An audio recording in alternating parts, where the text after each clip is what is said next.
What is something that will be normalized in 10 years from now? Old people gaming. 2031 calendars. Working from home. Tons of liquids being, bring your own containers at many chain grocery stores. Being legally allowed to marry as a disabled American. Right now, certain types of disability benefits get revoked if you marry, forcing disabled people to make the choice between marrying and access to healthcare or the basic payments that let them survive. In some states you're even not allowed to live in the same household as your partner, because it's a common law marriage. Pretty much every time I bring up the fact that I can't marry, it's met with a, "Huh, I didn't know that" shrug, and it makes me want to bang my head against a wall forever. There's currently a SSI bill that may get passed, which removes the marriage penalty in some circumstances but not all. Maybe in 10 years I'll be able to marry. It'd be nice. 4-day workweek. Edit. A lot of commenters are saying this won't happen because the corporations won't allow it. The point is that this might happen because the corporations will realize by then that for a lot of industries, 4-day workweek actually increases productivity. They apparently experimented this in Scandinavia and the results were promising. I don't know if it will be an industry practice, but I do think it'll be normalized for a lot of companies to have a 4-day workweek.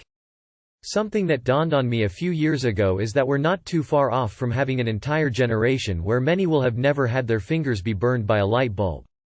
Using mobile transactions instead of credit cards or cash, ordering food, groceries and items online and having them delivered in just a few hours, and buying things online the same way you would when you walked into a normal store. Parents knowing that online games cannot be paused because millennials will be parents 10 years from now. Kissing the homies goodnight. I'm hoping a stronger focus on mental health. I think we're close, but there's still a stigma with therapy and other mental health treatments. My wife just graduated as a psychiatric nurse practitioner. The amount of people who self-medicate with alcohol, drugs, activities, etc. is staggering when you consider how we all have issues. I grew up in a house where you just deal with it or swallow it. I spoke with someone the other day who truly benefits from therapy, but her final statement was, "But it's so expensive." Rather than build apartments, developers will build 15-story parking structures. Each parking spot will come with power so you can live in your shitty electric van or a Conex box tiny house. This will become the new, modern variation of trailer parks. The parking spots will still cost 2/3 RDS of your income. If your van doesn't have a toilet and shower, there's a public toilet and shower on level 1 that costs $10 per 15 minutes. Everyone who lives in these places will work 6-gig economy jobs and have a master's degree. Having weird, embarrassing videos of yourself as a kid on the internet. It's already normal. But most people hide them or actively avoid talking about them. Hoping an employer doesn't find them. Hoping your parents don't see them. In 10 years these videos will be so common they'll be something we all laugh together about rather than hide them away. Parents will have them. Kids will have them. Give it more time and grandparents will have them. Not owning a home. Shopping in VR environments. Try it on, no salesperson, in the comfort of home. Adults living with their parents, in America.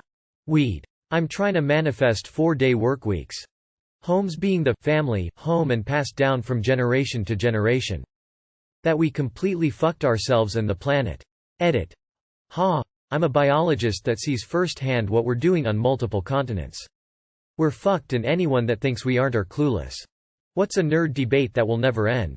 It's pronounced GIF, not GIF. Programming language wars. Edit. The war has started below. When I was a kid in the late 1970s, 2 guys in my school had a $5 bet. Which would last longer, Star Wars or Kiss? That bet has still not ended.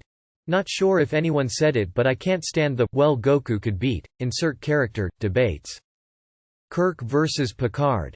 Which comic book character would smell the worst, is a debate that has raged for over a decade in my friend group, with no signs of stopping. A theory on how time travel works. Can a lightsaber cut through adamantium? Balrogs. Did they have wings or not? What kind of bear is best? Linux versus everyone and themselves. They are correct if you have the time. Sub versus dub. Apple versus Android. Data or data? Root or root? Star Trek or Star Wars? Has the Star Wars franchise been ruined by underscore underscore underscore underscore underscore underscore underscore underscore underscore underscore underscore underscore underscore? I put the blank there because everyone says that Star Wars was ruined by one thing or the other.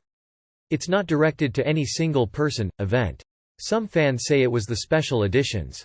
Others say it was the prequel trilogy. Currently, fans say it was ruined by Disney's ownership. My point is that fans can't decide if Star Wars has been ruined by something. Discuss. One that actually trips up my very nerdy friend group is, was The Force Awakens a good movie? On one hand, it was a beat-for-beat remake of Episode 4, and was the start of a pretty mediocre trilogy.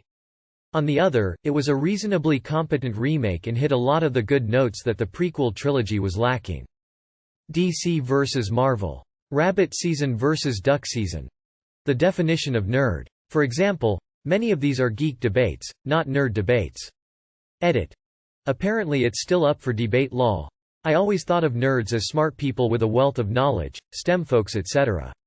And that geeks are people who are really excited about some particular thing. People really excited about Star Wars. Getting dressed up on opening night and such.